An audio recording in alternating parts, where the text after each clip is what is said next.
Growing your own food is a fantastically rewarding experience, and these root crops that I've just picked are far easier to grow than you think. What I'm about to show you is a simple and easy guide to growing vegetables in your own garden.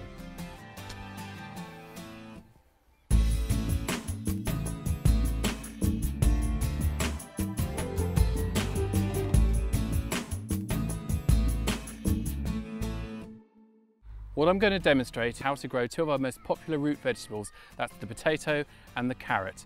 Now, starting with the potato, the most important thing that we can do is in the early winter is to prepare your soil by digging it over and adding in compost. This will improve the soil conditions, and by March to April we'll be ready for planting.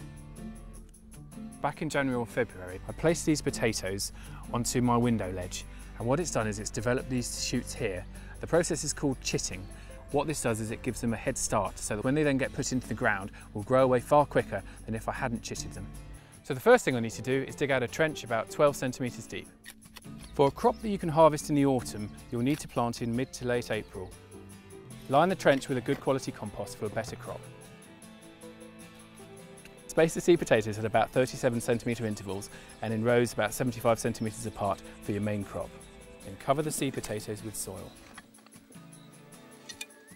As the potatoes start to grow, remember to water them regularly. When the shoots have reached about 25 to 30 centimetres high, we have this process called earthing up, which is basically just pulling the soil back over the base of the plant. What this process does is it protects it from the late frosts and it encourages more growth down at the base. So on to carrots. The great thing about carrots is that they can be harvested just 8 weeks after planting.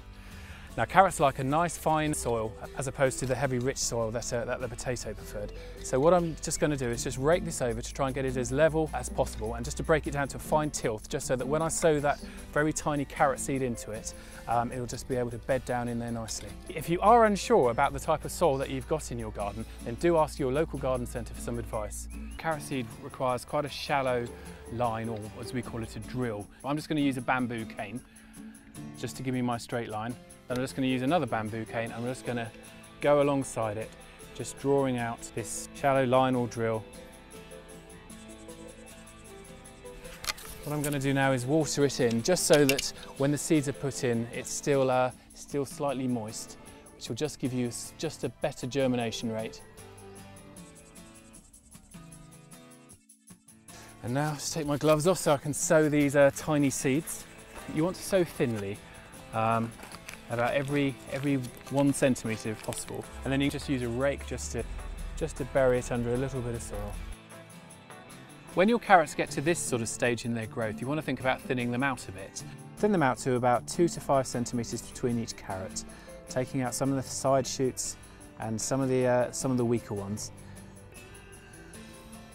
I'm going for about 5 centimetres because I'm just after some sort of average size carrots, just like this here. Ideally, you'd do this process early in the morning because you don't want to attract the carrot root fly. Well, one of the great things about growing both carrots and potatoes is that they can be grown in containers, such as here. Here are the potatoes and here are the carrots. Here are some, ready for the kitchen right now. So there you are.